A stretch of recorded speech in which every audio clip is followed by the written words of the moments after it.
Dear students of MSc Sports Science Semester 2, अस्सलाम वालेकुम। तो मैं आज लेक्चर नंबर 10 के साथ हाजिर हूँ मेथड्स ऑफ रिसर्च के दूसरे पार्ट में, यानी रिसर्च मेथडोलॉजी के पार्ट 2 की तरफ बढ़ते हैं हम। बिस्मिल्लाह करते हैं जी। तो डियर स्टूडेंट्स, आगे बढ़ते हैं। हिस्टोरिकल रिसर्च, तो it involve studying some aspects of the past. तो इसमें हम माजी के जो हालात होते हैं उनकी रोशनी में स्टडी को कंप्लीट करते हैं। इसके कुछ पर्पसेस होते हैं। Number 1, learn from the past failures and successes, कि जो काम पहले से हो चुके हुए हैं, जो रिसर्चर्स पहले से काम कर चुके हैं, उनके फेलियर्स को देखें, उनके सक्सेसेस को देखें और डिसीजन करें। Number 2, done in the past to see if they might be applicable, जो पहले से काम हो चुका हो उसको देखें कहीं वो एप्लीकेबल है, क्या आप उसको यूज कर सकते हैं। Number 3, to assist in prediction, यानी जो पहले से चीज़ें मौजूद हैं क्या उनकी बुनियाद पर कोई पेशगोई की जा सकती है, क्या वो रिजल्ट्स ऐसे रिलायबल और वैलिड हैं कि उनकी बुनियाद पर कोई प्रेडिक्शन, कोई पेशगोई की जा सकती है। और नंबर 4 ये है पास्ट एंड प्रेजेंट ट्रेंड्स, माजी के और मौजूदा जो ट्रेंड्स हैं इनको कंपेयर किया जा सकता है।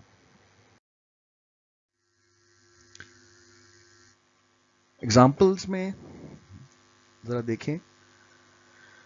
नंबर 1 है, how were the students educated in south during the civil war in the pandemic or epidemic situations। ठीक है, तो आपको पता है कि जब वर्ल्ड वॉर 1 हुई थी या वर्ल्ड वॉर 2 हुई थी या सिविल वॉर्स वगैरह होती रही हैं, तो इस दौरान स्टूडेंट्स को कैसे पढ़ाया जाता रहा, इट इज इंपॉर्टेंट। अगर हम उन स्टडीज को देखें तो मौजूदा जैसे कोरोना के हालात हैं, इसमें भी हम बता सकते हैं कि जो स्टूडेंट्स हैं उनको कैसे पढ़ाना है। इसी तरह दूसरी एग्जांपल क्या है, in early 1900s most of the female teachers came from the upper middle class but not the male teachers. तो 19वीं सदी के शुरू आगाज में जो टीचर्स, फीमेल टीचर्स थी, ये हमेशा अपर मिडिल क्लास से हुआ करती थी, जबकि मेल टीचर्स में ऐसा ट्रेंड नहीं था।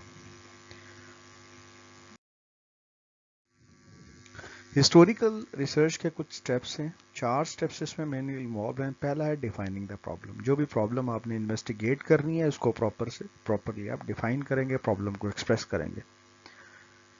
Number 2, locating the relevant sources of historical information, कि जो हिस्टोरिकल इंफॉर्मेशन जो आपने हासिल करनी है उसके रिलेटिव।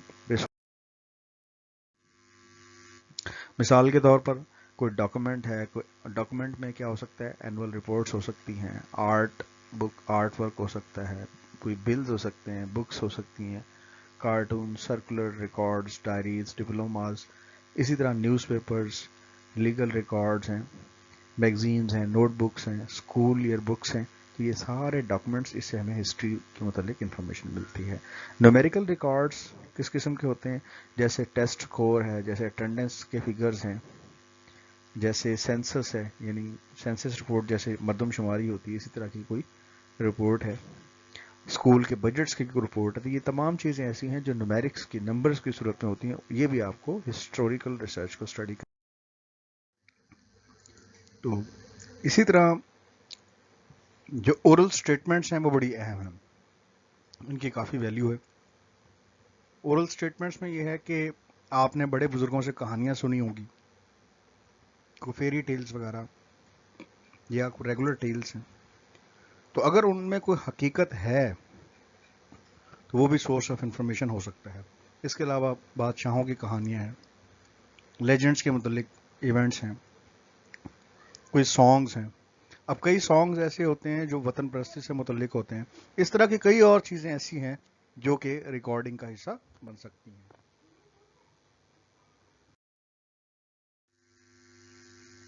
इसके अलावा मुख्तलिफ रेलिक्स हैं, यानी जो पुराना कोई फर्नीचर हो सकता है, कोई आर्ट वर्क है, कोई पुराने कपड़े हैं, लिबास है जो पहले पहना जाता था, उससे भी आपको हिस्ट्री के मुतालिक अच्छी इंफॉर्मेशन मिल सकती है। टूल्स, इसमें इंटरव्यूज लिए जा सकते हैं, मुख्तलिफ चीज़ों को देखकर अपनी कोई ऑब्जर्वेशन बनाई जा सकती है और क्वेश्चनर्स के थ्रू भी डाटा को इकट्ठा किया जा सकता है। थर्डली ये है कि तीसरा स्टेप ہسٹوریکل ریسرچ میں کیا ہوتا ہے؟ Summarising and evaluating the information obtained from these sources, کہ جو بھی انفارمیشن آپ کو اس سورسز سے حاصل ہوئی اس کو سمرائز کریں. اور نمبر 4 کیا ہے؟ Presenting the and interpreting it in the information as it relates to the problem. تو اس کو پراپر طریقے سے پیش کرنا تاکہ اس پرابلم کو اچھے انداز میں سمجھا جا سکے کہ آنے والے وقت میں اس کو کیسے امپلیمنٹ کیا جا سکتا ہے.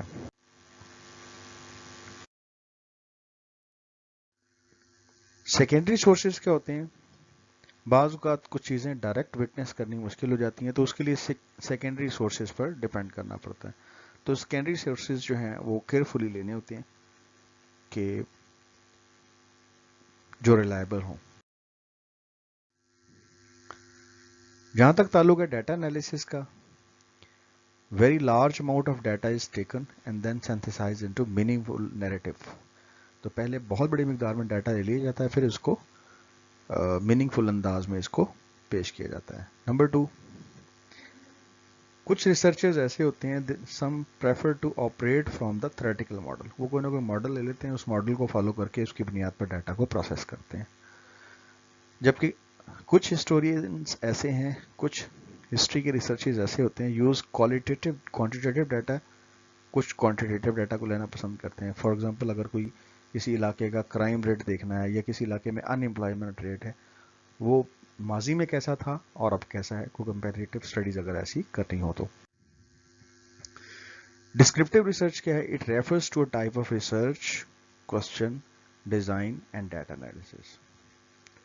ٹھیک ہے جی. یہ جب ہم بات کرتے ہیں ڈسکرپٹیو ریسرچ کی تو اس کا مطلب یہ ہے کہ کچھ ریسرچ کوشچنز ہوں گے، کچھ چیز ہوگی جو آپ نے فائنڈ کرنی ہے، کچھ ریسرچ ڈیزائن ہوگا جس کو آپ نے فالو کرنا ہے، اور کوئی نہ کوئی ڈیٹا انالیسس کا کوئی پروسیجر ہوگا. ڈسکرپٹیو اسٹیٹسٹکس ہمیں یہ بتاتی ہے کہ چیزیں کیا ہیں، کیسے ہیں، کیوں ہیں. جبکہ دوسری طرف اگر ہم انفیرنشل اسٹیٹسٹکس کی بات کریں تو اس سے ہم یہ ڈٹرمن کرتے ہیں کہ کاز اور ایفیکٹ کیا ہے. ڈسکرپٹیو جو ریسرچ ہوتی ہے یہ اس کے بارے میں کہ it does not fit neatly into definition of either qualitative اور کوانٹیٹیو. یہ میتھڈالوجی پہ ڈیپینڈ کرتا ہے، میتھڈالوجی کی بنیاد پر یہ کوالٹیٹیو بھی ہو سکتی ہے، کوانٹیٹیو بھی ہو سکتی ہے. ہاں البتہ یہ ہے کہ یہ کوالٹیٹیو اور کوانٹیٹیو دونوں کے جو ایلیمنٹس ہیں ان کو کچھ حد تک یوز کر سکتی ہے.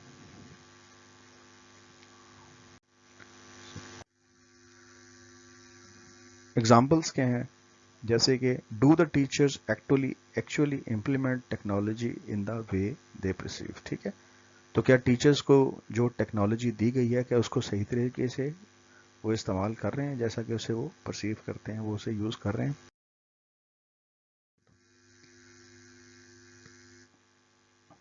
Survey research commonly includes that type of measurement but often goes beyond the descriptive statistics in order to draw the inferences.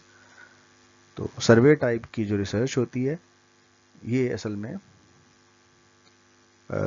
کسی ویریبل کی اس میں میئرمنٹ کی جائے گی، لیکن بعض اوقات انفرنسز وغیرہ نکالنے کے لیے کچھ انفرنشل اسٹیٹسٹکس بھی یوز کی جاتی ہے descriptive statistics. Descriptive studies report summary data. تو ڈسکرپٹیو جو اسٹڈیز ہوتی ہیں اس میں جو ہم میئرمنٹس کرتے ہیں اس کے تحت میجرز آف سینٹرل ٹینڈنسی کی calculation, mean, median, mode, standard deviation from the mean, اسی طرح ویریئنس، پرسنٹیجز، کوریلیشنز مختلف ویریبلس کے درمیان کیلکولیٹ.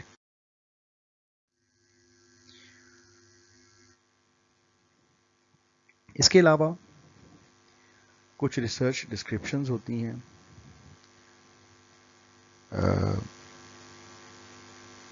کوالٹیٹیو اسٹڈیز سے، وہ بھی ایمرج ہوتی ہیں جیسے کہ کیس اسٹڈیز ہیں، آبزرویشنل اسٹڈیز ہیں، انٹرویوز ہیں، پورٹ فولیوز اسسمنٹس ہیں. تو یہ بھی ڈسکرپٹیو اسٹڈیز کی ڈومین میں آتے ہیں. टूल्स इसमें क्या क्या लगा सकते हैं, टेस्ट है, क्वेश्चनेयर है, इंटरव्यूज है, ये सारे डिस्क्रिप्टिव रिसर्च में यूज किए जा सकते हैं। एक्सपेरिमेंटल रिसर्च के बारे में ये है, it is one of the most powerful research methodologies that the researchers can use. जैसे कि हमने प्रीवियसली डेफिनेशन में पढ़ा था कि एक्सपेरिमेंटल जो रिसर्च होती है ऐसी रिसर्च होती है जिसमें बाकायदा कोई स्पेसिफिक वेरिएबल को स्टडी किया जाता है, जिस वेरिएबल के थ्रू बिहेवियर में चेंज को नोट किया जाता है। तो ये वाहिद वो पावरफुल टूल है जो डायरेक्ट इंप्लीमेंट होता है और इसको एक्सपेरिमेंटली इसके जरिए हम काज और इफेक्ट के दरमियान रिलेशनशिप ढूंढ सकते हैं। अमूमन इसमें दो ग्रुप्स होते हैं। पहला जो होता है वो कंट्रोल ग्रुप होता है, दूसरा जो है उसे एक्सपेरिमेंटल ग्रुप कहते हैं। अब जो कंट्रोल ग्रुप होता है उसको किसी किस्म का कोई ट्रीटमेंट नहीं दिया जाता है, जबकि एक्सपेरिमेंटल ग्रुप को ट्रीटमेंट दिया जाएगा और फिर उनके रिजल्ट्स को रिकॉर्ड करके कंपेयर कर दिया जाता है।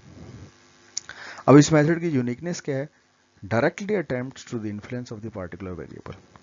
इसमें किसी खास वेरिएबल को डायरेक्टली हम उस पर जो इन्फ्लुएंस है एक वेरिएबल का दूसरे पर, उसको हम चेक कर लेते हैं।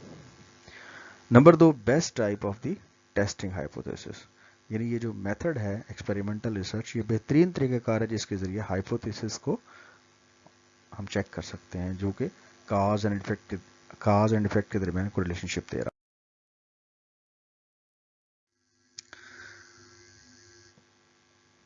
तो यह भी बात होगी है कि दो ग्रुप्स होते हैं एक्सपेरिमेंटल रिसर्च में, एक एक्सपेरिमेंटल ग्रुप होता है, दूसरा कंट्रोल ग्रुप। तो जो इसमें कंट्रोल ग्रुप होता है उसको किसी किस्म का कोई ट्रीटमेंट हम नहीं देते, जबकि एक्सपेरिमेंटल ग्रुप को कुछ ट्रीटमेंट दिया जाता है और फिर उसके बाद रिजल्ट्स में देखा जाता है क्या तब्दीली आ रही है, यानी दोनों ग्रुप्स के बिहेवियर में कैसे फर्क है। तो अमूमन सिंगल ग्रुप के ऊपर भी आप इसको इंप्लीमेंट कर सकते हैं, दो ग्रुप्स पे भी इंप्लीमेंट कर सकते हैं, तीन ग्रुप्स पे भी इंप्लीमेंट कर सकते हैं। तो इसमें मतलब कंडीशन ये नहीं है कि हमेशा दो ग्रुप ही हों।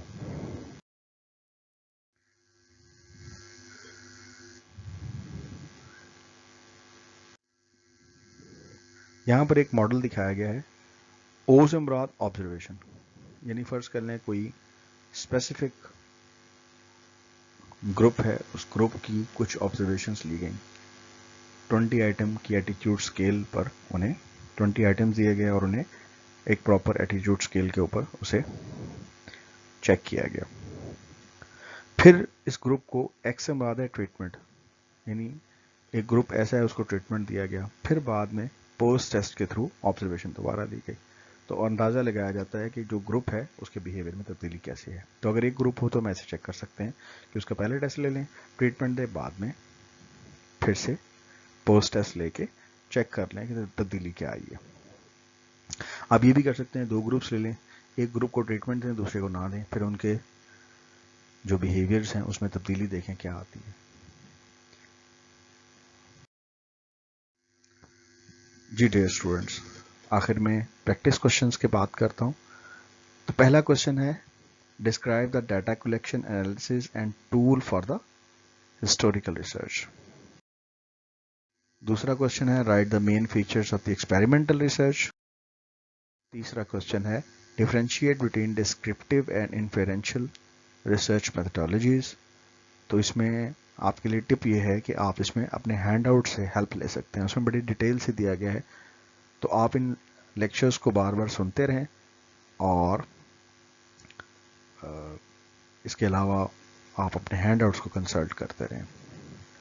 Thank you very much. अस्सलाम वालेकुम।